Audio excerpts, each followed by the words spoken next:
So welcome back to the session of Polity and Governance PYQ for UPSC Prelims Civil Services Examination 2019 UPSC prelims में polity and governance section से about 18 questions पूछे गए थे। इन्हीं questions का इस session के अंदर डिटेल एनालिसिस करेंगे। Question number 1, with reference to the Constitution of India, consider the following statement. Statement 1. No High Court shall have the jurisdiction to declare any central law to be constitutionally invalid. This statement is wrong because high court को भी ये jurisdiction मिला हुआ है कि वो किसी भी सेंट्रल लॉ को कॉन्स्टिट्यूशनली इनवैलिड डिक्लेयर कर सकती है। Statement 2, an amendment to the constitution of India cannot be called into question by the Supreme court of India.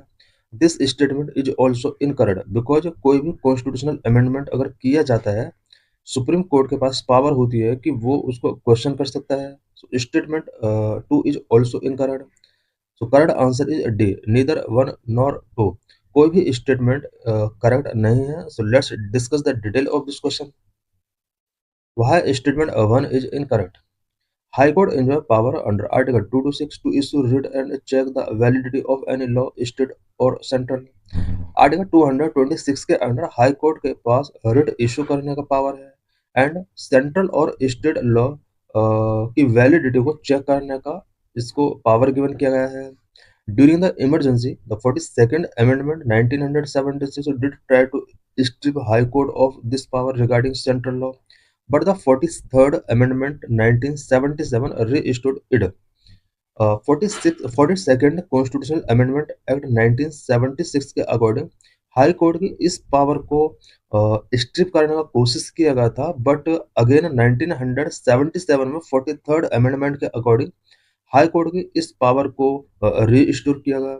It means high court की सेंट्रल लॉ को unconstitutional declare करने की जो power थी वो 1976 42nd अमेंडमेंट के under इसको restrict किया गया, बट नेक्स्ट ईयर 1977 में इस पावर को फिर से रीस्टोर किया गया कि सेंट्रल लॉ को हाई कोर्ट चाहे तो अनकॉन्स्टिट्यूशनल डिक्लेयर कर सकती है।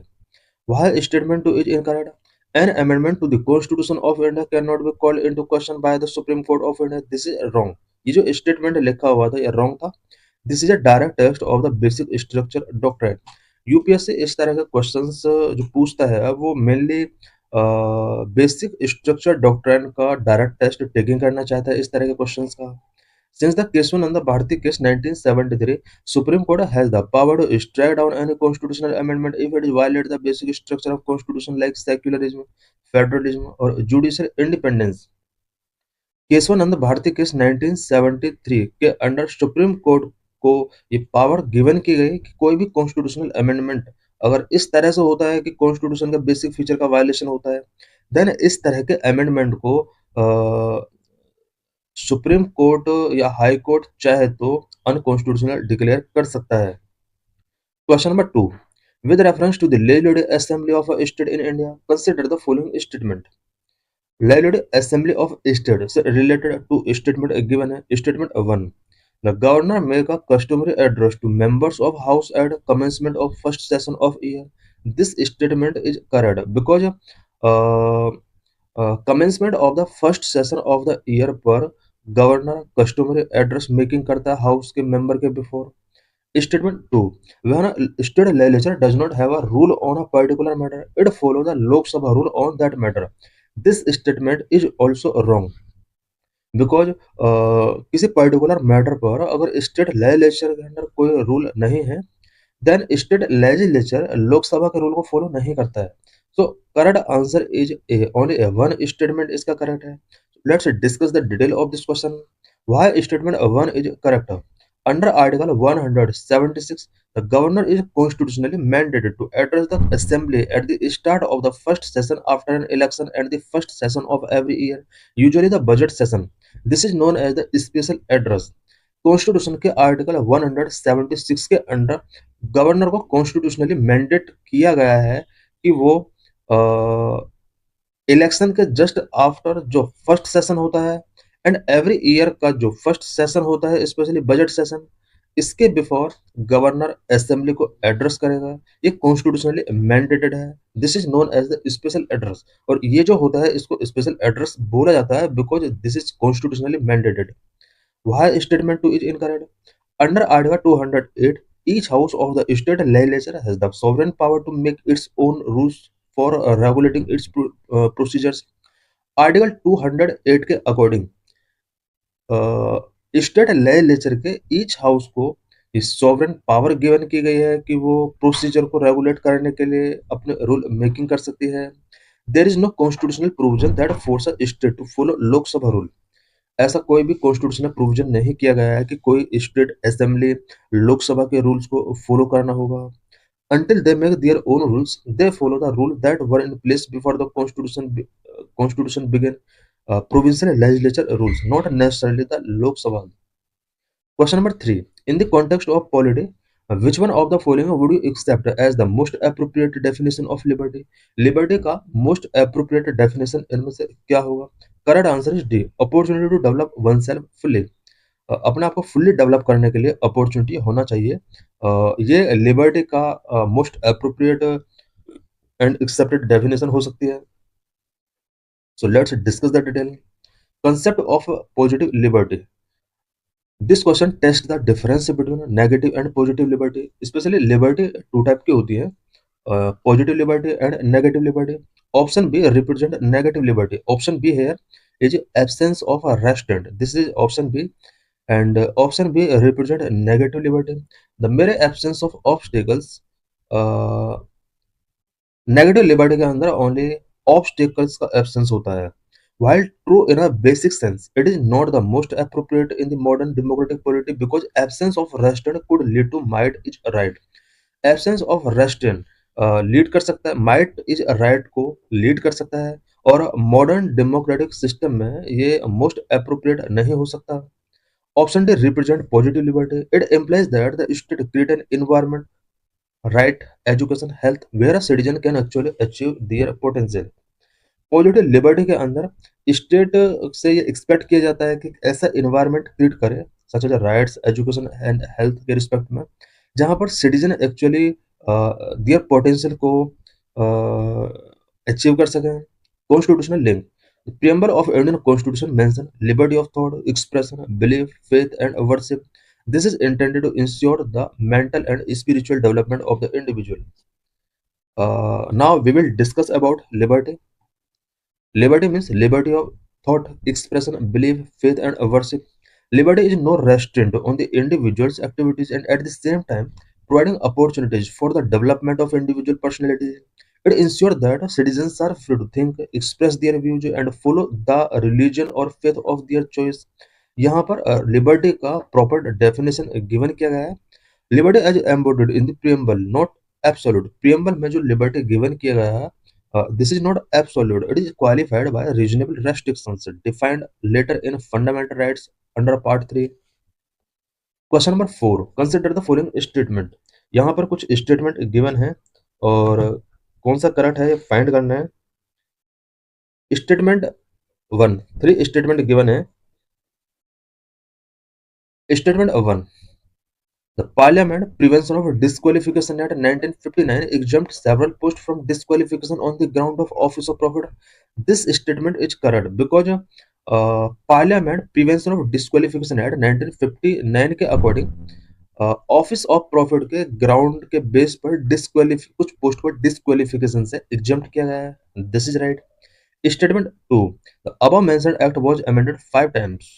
This statement is also correct because parliament prevention of disqualification act 1959 को अबाउट 5 टाइम्स अमेंडमेंट किया जा चुका है, अमेंड किया जा चुका है। Statement 3. The term office of profit is well defined in the constitution of India. This is wrong because office of profit define नहीं किया गया, ओनली मेंशन किया गया है। So correct answer is A. 1 and 2 statement इसके correct है। सो let's discuss the detail. Statement 1 is correct. Article 102 and 191 say persons shall be disqualified if they hold an office of profit unless Parliament has passed a law exempting that office. The 1959 Act is that specific law.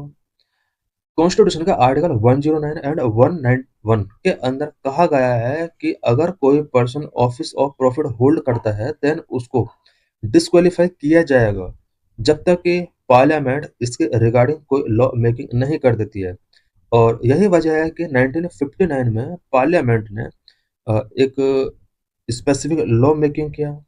For example ministers, leader of opposition, chairman of SC ST OBC commission, ये सब office of profit hold करते हैं but parliament के किसी house की membership को यहाँ पर इनका डिनाई नहीं किया गया है। Why statement to each correct? It has been amended in 1960, 1993, 1999, 2006, 2013. This was a factual bouncer question from UPSC. It is real कि लॉ को अबाउट 5 टाइम्स अमेंड किया जा चुका है। वह statement 3 is incorrect. This a common trap. Constitution mention the term office of profit but does not define it. Constitution office of profit को mention करता है बट डिफाइन इसको नहीं किया गया है। It has been defined through various court rulings like the Pradyut Bordoloi versus Swapan Roy case, focusing on whether the government appoint the officer और has the power to dismiss them. More about the Parliament Prevention of Disqualification Act 1959 clarifies the Office of Profit Rule। ये जो act है ये office of profit rule को clarify करता है। Acts as an exception to the disqualification rules laid down in the constitution. Constitution के अंदर जो डिस्क्वालिफिकेशन रूल्स मेंशन किए गए हैं ये एक्ट उन रूल के लिए एक्सेप्शन प्रोवाइड करता है।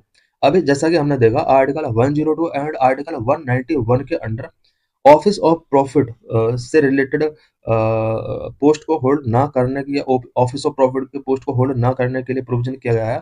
But parliament prevention of disqualification act 1950 के अंदर 59 के अंदर कुछ एक्सेप्शंस यहाँ पर मेंशन किए गए हैं।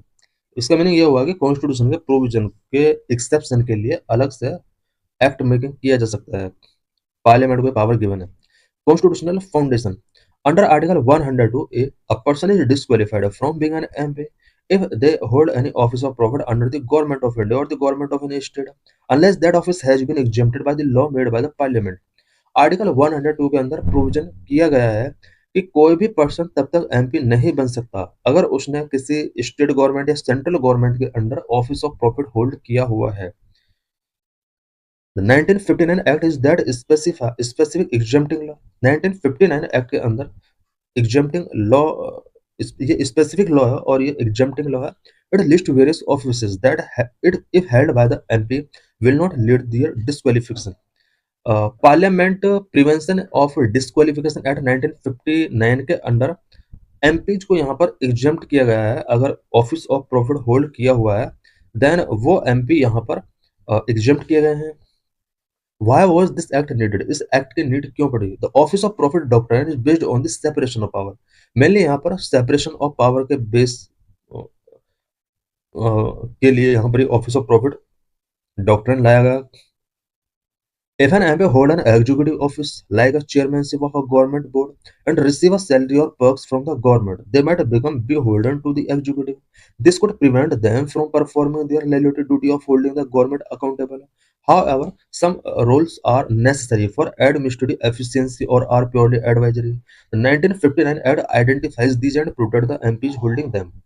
Key exemptions under the Act। इस एक्ट के अंदर किस किस को एग्जेम्प्ट किया गया है?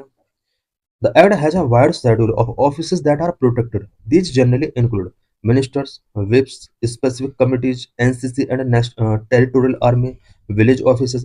इन सभी को amendment parliament exemption of disqualification act 1959 के अंडर एग्जेम्प्ट किया गया है। मेजर अमेंडमेंट इसमें क्या क्या किए गए? The Act has been amended several times to expand the list of exempted offices। Most notable was 2006 amendment, which was passed in the wake of Office of Profit controversy involving high-profile leaders। This amendment added over 40 new offices to the exempted list, including the National Advisory Council। It was applied retrospective, meaning it protected members from already held those offices from being disqualified। Important legal nuance क्या क्या है, किस किस base पर यह decide किया जाता है कि ऑफिस ऑफ प्रॉफिट होल्ड किया है या नहीं, उससे रिलेटेड पॉइंट्स गिवन है यहाँ पर। शॉर्ट में ये पूरा डिटेल गिवन है। कॉन्स्टिट्यूशनल बेसिस क्या है? Article 102 for MPs and article 191 for MLAs. Provision किया गया है कि अगर कोई भी एमएलए या MP office of profit hold किया हुआ है, देन उसको डिस्क्वालीफाई किया जा सकता है। Primary purpose to list office that do not qualify a legislature definition. Office of profit is not defined. Interpreted by courts. Key amendment 2006 amendment expanded exemptions significantly. Deciding authority. The president on the advice of election commission decide on a disqualification issue. Question number 5.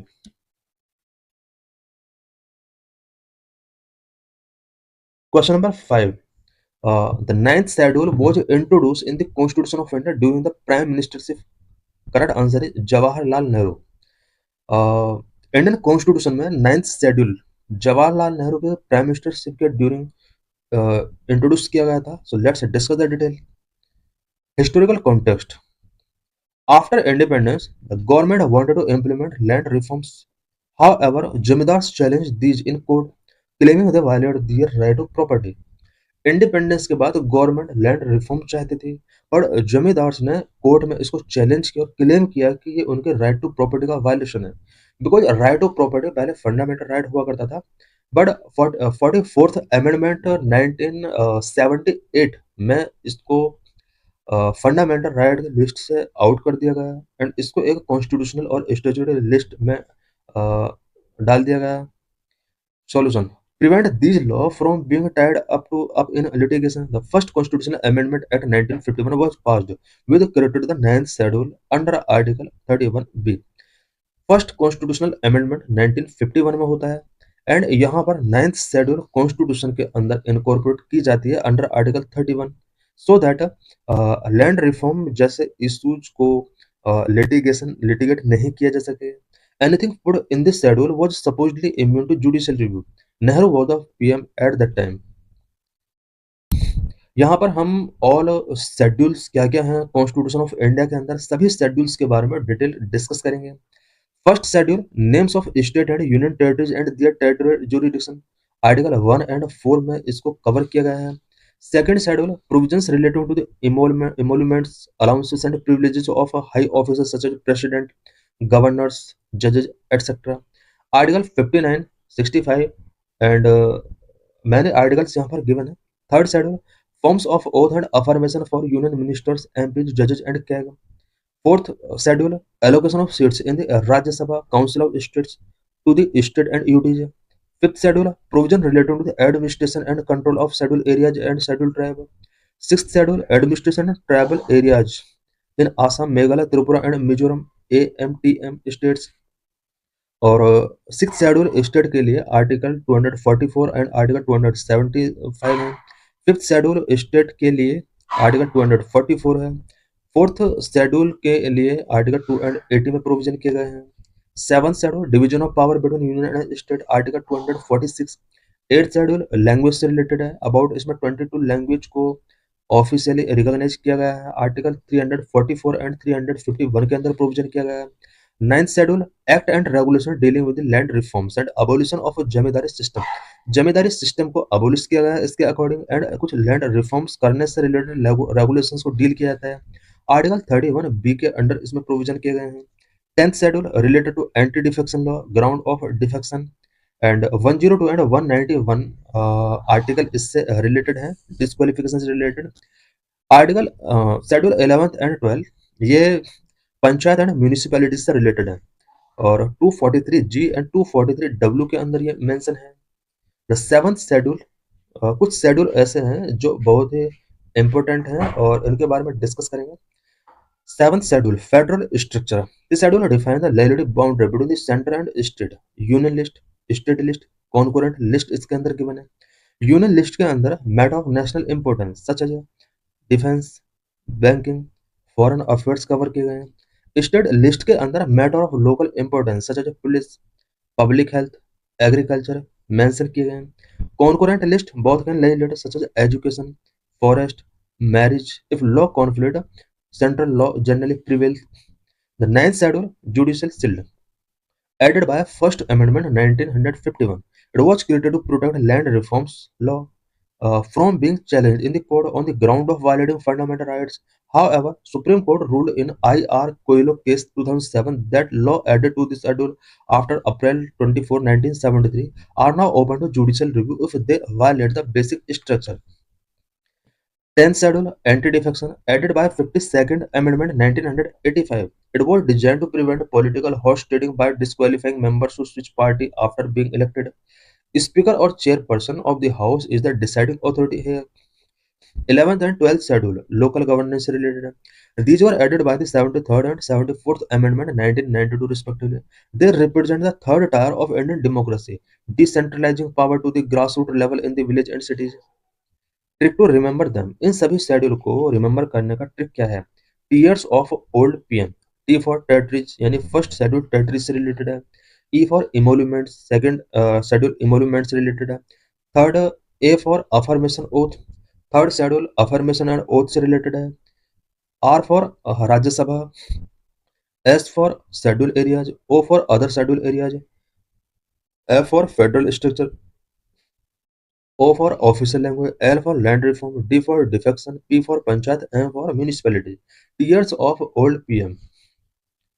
Question number 6. Under the schedule of the Constitution of India, can the transfer of tribal land to private parties for mining be declared null and void? किस schedule के अंदर provision किया गया है कि अगर tribal land को किसी प्राइवेट पार्टीज को माइनिंग पर्पज के लिए ट्रांसफर किया जाता है देन इसको नल एंड वर्ड डिक्लेयर किया जा सकता है? Correct answer is B, fifth schedule. Legal precedent. This question is based on the Samantha versus State of Andhra Pradesh 1997 judgment. Supreme Court held that in scheduled areas, the state cannot lease out tribal land to private companies for mining because it violated the protective spirit of fifth schedule. यहाँ पर supreme court ने यही judgement given किया कि schedule areas की जो land है, tribal land जो भी है, उसको प्राइवेट कंपनीज को माइनिंग पर्पज के लिए गिवन नहीं किया सकता बिकॉज ये फिफ्थ शेड्यूल के जो प्रोटेक्टिव स्पिरिट है उसको वायलेट करता है. Why the fifth schedule provision क्यों किया गया? It is designed specially to protect the social, economic and land rights of schedule tribe. Fifth schedule India में इसलिए इनकॉर्पोरेट किया गया सो दैट शेड्यूल ट्राइब के पीपल की social, economic and land rights को प्रोटेक्ट किया जा सके. Question number 7. Consider the following statement about particularly vulnerable tribal group PVTGs in India. Statement 1. PVTGs reside in 18 state and union territory. This is right because PVTGs present में 18 state and UTs के अंदर covered हैं. Statement 2. A stagnant or declining population is one of the criteria for determining PVTGs. PVTGs के declining determine करने का जो criteria है वो स्टेगनेंट, अगर इनका पॉपुलेशन स्टेगनेंट है या डिक्लाइन हो रहा है देन कम्युनिटी को पीवीटीजी स्टेटस गिवन किया जा सकता है. Statement 3. There are 95 PVTGs. This is wrong, only 75 PVTGs है. Statement 4. Irular and Konda Reddy tribes are included in the list of PVTG.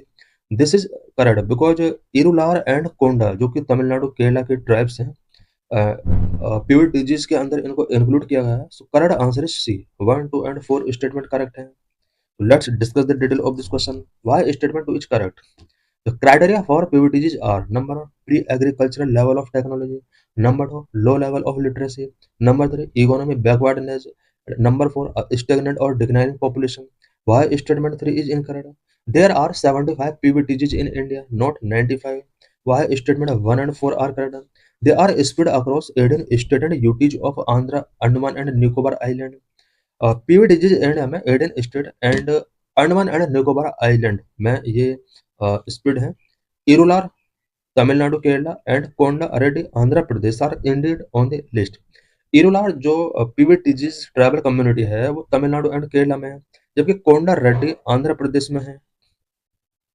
Current statistical overview of PVTGs in 2026. Total group about 75 official notified PVTGs हैं.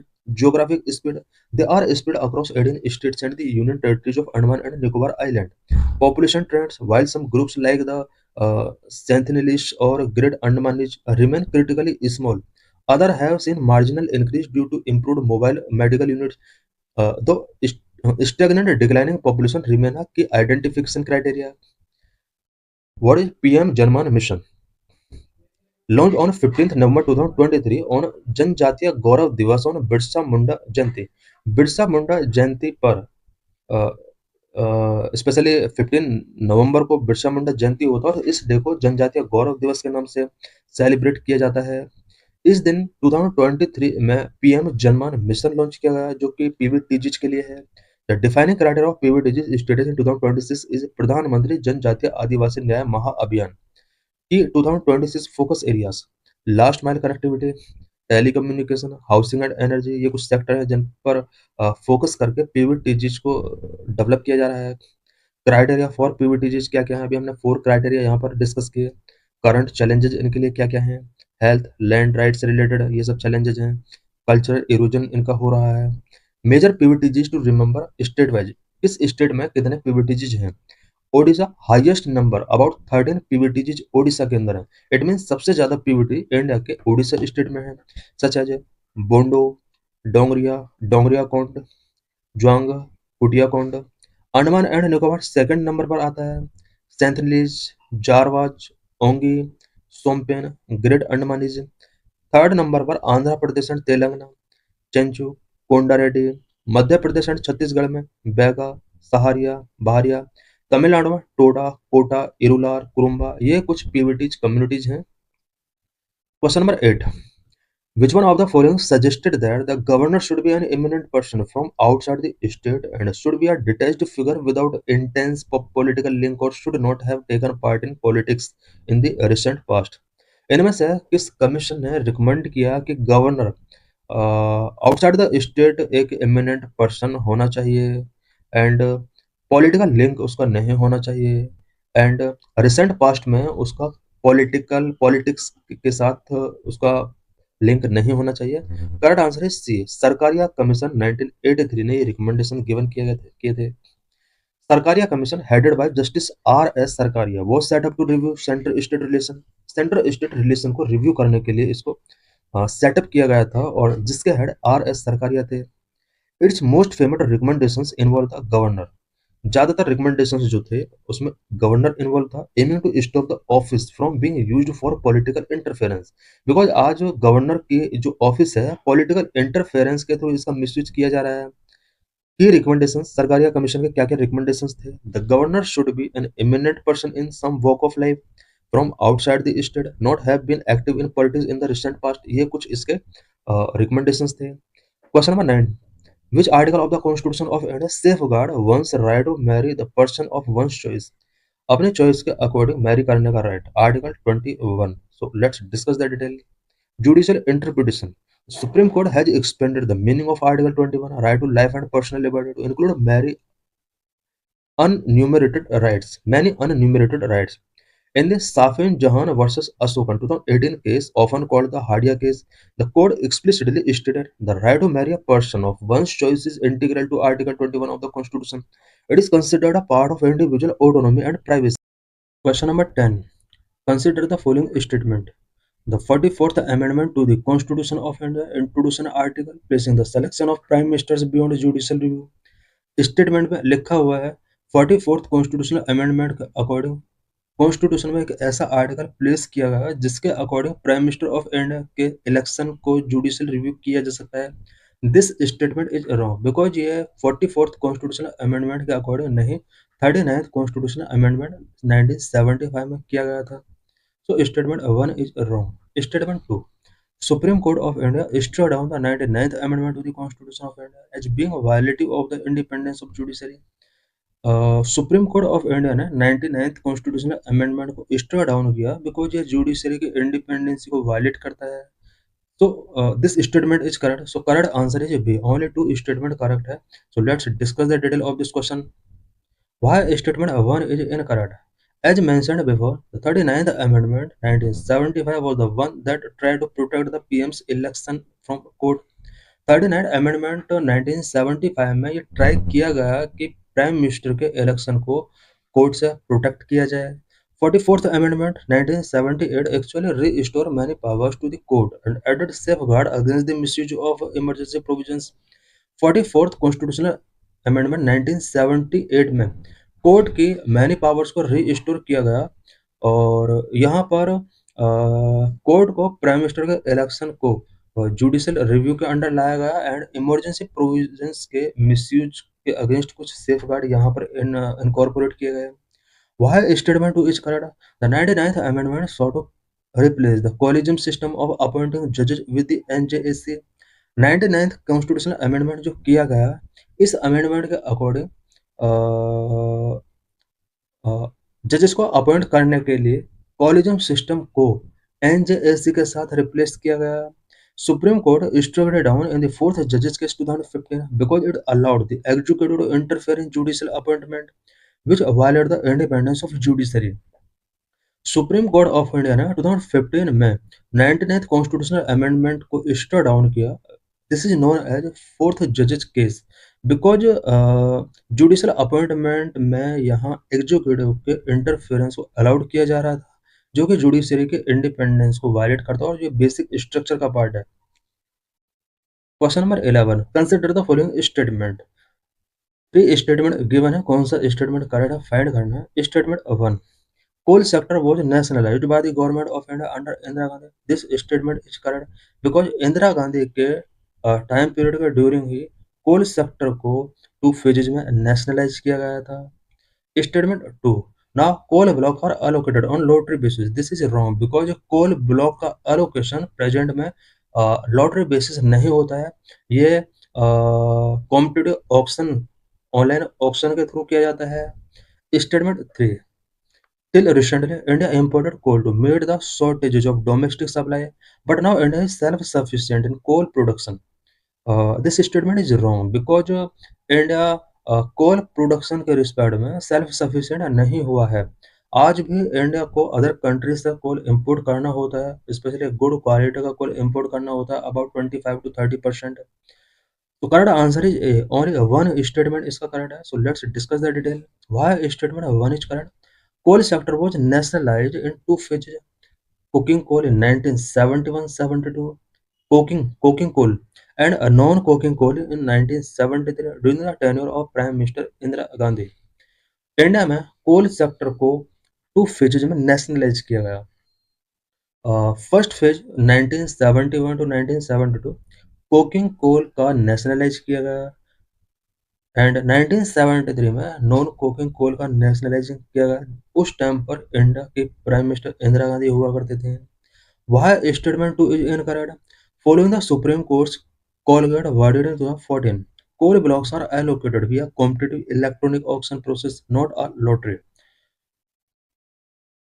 2014 में supreme court के Colgate verdict के बाद कोल block का जो allocation किया जाता है वो कॉम्पिटिटिव इलेक्ट्रॉनिक ऑक्शन प्रोसेस के थ्रू किया जाता है, ना कि लॉटरी के थ्रू। Why statement 3 is incorrect. Despite having one of the world's largest coal reserve, India still imports significant quantities of high quality coking coal for its steel plant and to bridge the gap in thermal coal demand। Question number 12 consider the following statement. 3 statement given है, कौन सा statement correct है find करना है। Statement 1 As per the recent amendment to the Indian Forest Act 1927, forest dwellers have the right to fell the bamboos grown on forest areas। Statement 1 में ये लिखा हुआ है कि इंडियन फॉरेस्ट एक्ट 1927 के अकॉर्डिंग फॉरेस्ट डवेलर्स को ये right given किया गया है कि फॉरेस्ट एरियाज में ग्रो किए गए बेम्बूज को फेल कर सकते हैं। This statement is wrong. Only private areas में जो ग्रोन किए गए बेम्बू हैं ओनली उनको ही फेल किया जा सकता है, ना कि फॉरेस्ट एरियाज के बेम्बूज को फॉल करने का राइट दिया गया है।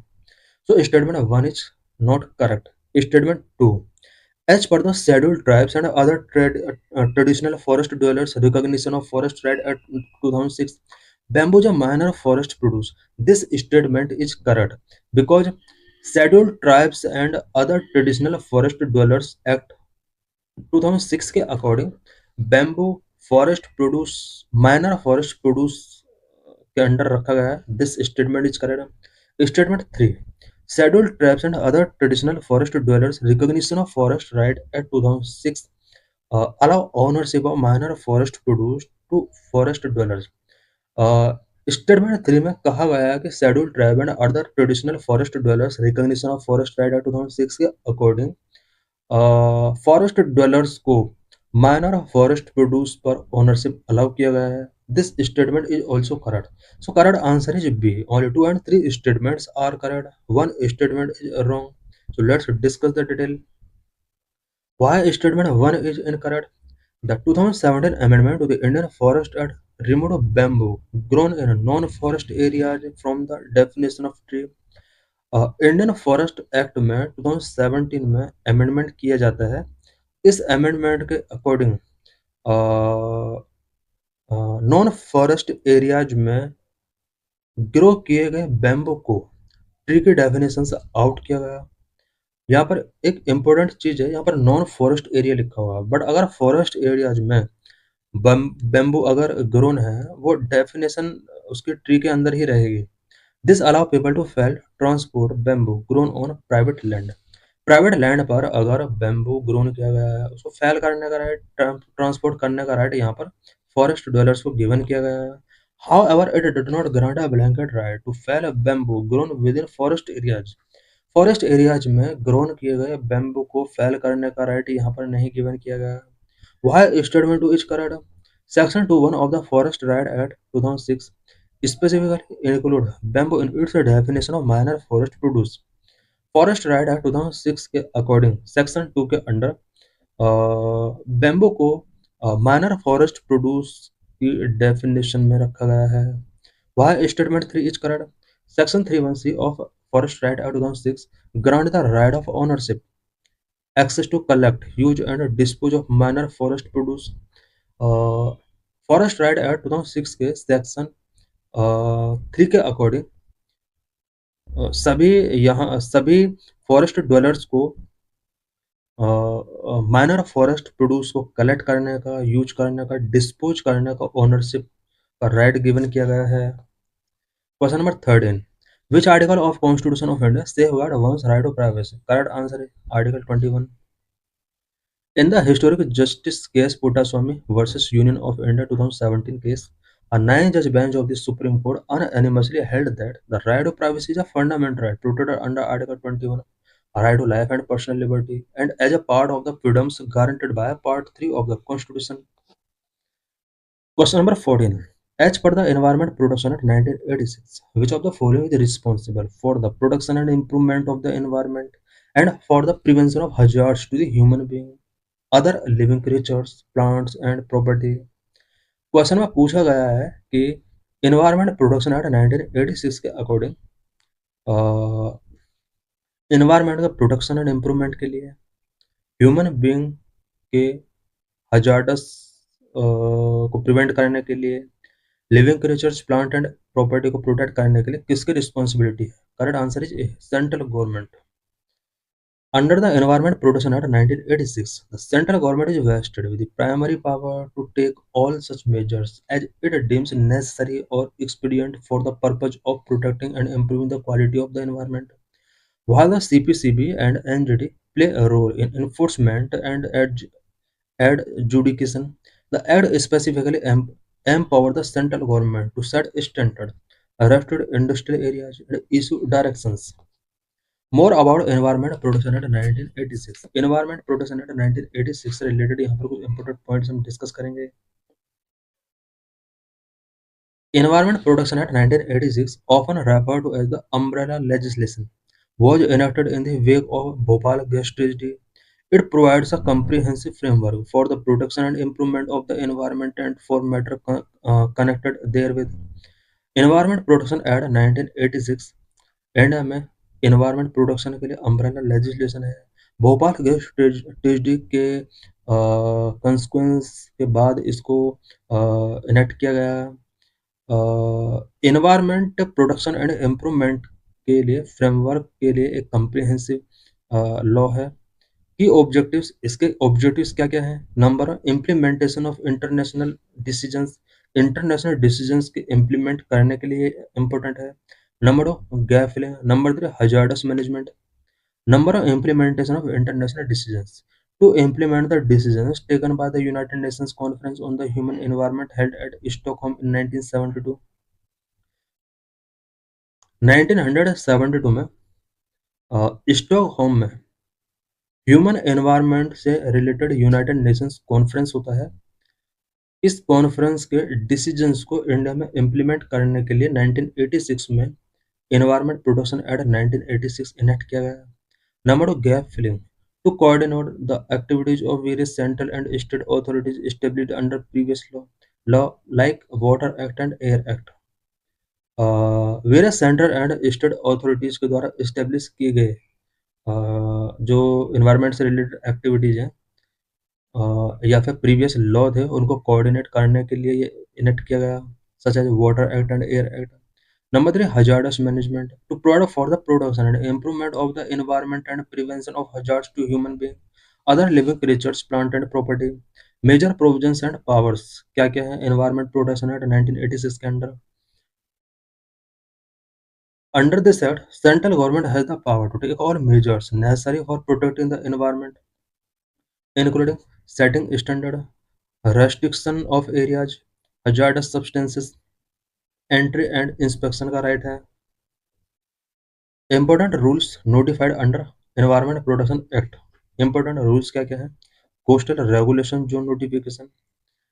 The act serve as the legal basis for several specialised environmental rules. कुछ एनवायरमेंटल रूल्स इसी के अकॉर्डिंग इंडिया में लॉन्च किए गए, such as coastal regulation zone notification framed in 1991, amendment in 2011-2019, regulating activities in coastal areas।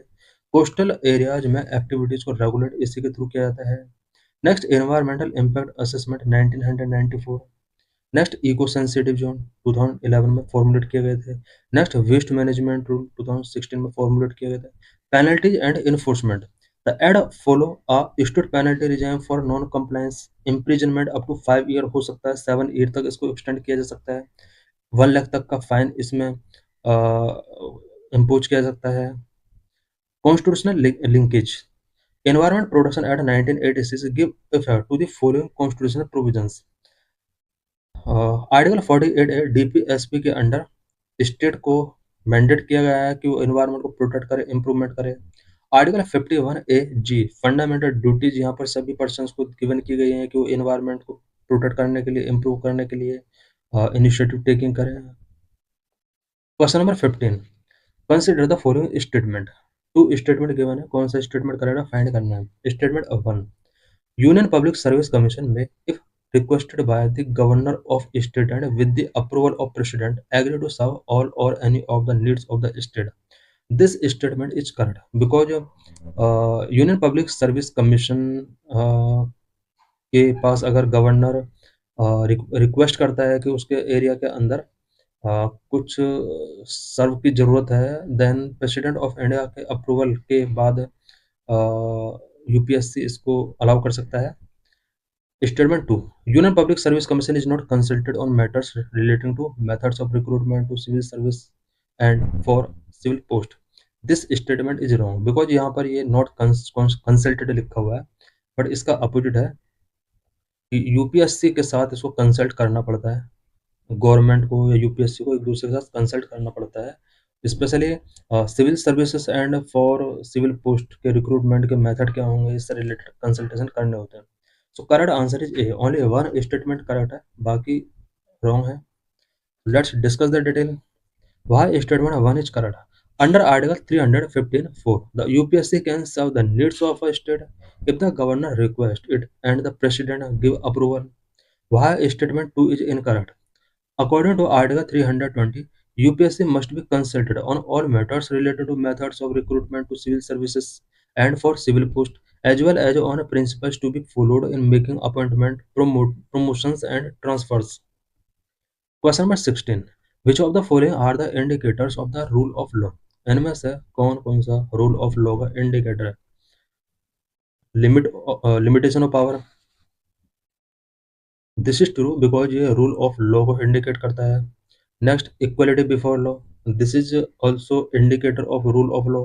Third, people's responsibility to government, this is wrong. Fourth, liberty and civil rights, this is right. ये सब rule of law के indicator है। So correct answer is C, 1, 2 and 4 rule of law के indicator है। इससे related यहाँ पर detail given है। Question number 17, service area approach was implemented under the purview of? Correct answer is lead bank scheme. Because lead bank scheme के under service area approach implement किया गया. So let's discuss the detail. While this borders on economics, it is key governance initiative. ये because polity and governance section discuss कर रहे हैं और ये governance section के अंदर क्वेश्चन काउंट किया जा सकता है, हालांकि इकोनॉमिक्स का भी पार्ट हो सकता है. What are lead bank scheme of 1969? Under this each district is assigned to a specific bank to act as a leader in providing credit. Lead bank scheme के अंडर ईच डिस्ट्रिक्ट को specific bank के under रखा गया so that उस area के सभी credit को ये प्रोवाइड कर सके. Service area approach 1989, this was a refined version of lead bank scheme. Service area approach lead bank scheme का रिफाइंड वर्जन था.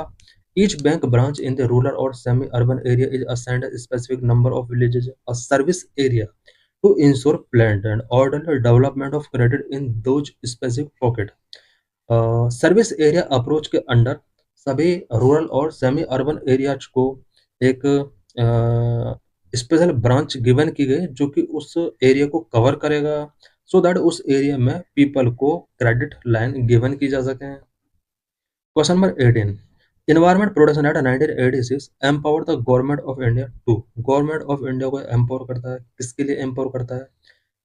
Number 1, state the requirement of public participation in the process of environmental production. This statement is wrong because environment production के लिए public participation के यहाँ पर promote नहीं किया गया 1986 एक्ट के under. So statement 1 is wrong. Lay down the standard for emission or discharge of environmental pollutant from various sources. 1986 environment protection act के अकॉर्डिंग गवर्नमेंट ऑफ इंडिया को एम्पावर किया गया है कि वो एमिशन और डिस्चार्ज ऑफ एनवायरमेंटल पोल्यूशन के लिए यहाँ पर स्टैंडर्ड ले डाउन कर सकता है from various sources. This is right. So correct answer is B. Only two statement इसका करेक्ट है. तो let's discuss the detail. Why statement 1 is incorrect? Why the government does conduct public hearing कर सकता है specially under the EIA environmental impact assessment. The act itself does not explicitly state the requirement of public participation as a core provision. Public participation is a procedural tool developed through rules and notification letter. Why statement 2 is correct? Section 3 of the act explicitly gives the central government power to lay down a standard for the quality of environment and a standard for emission or discharge of pollutants. So thanks for watching this video.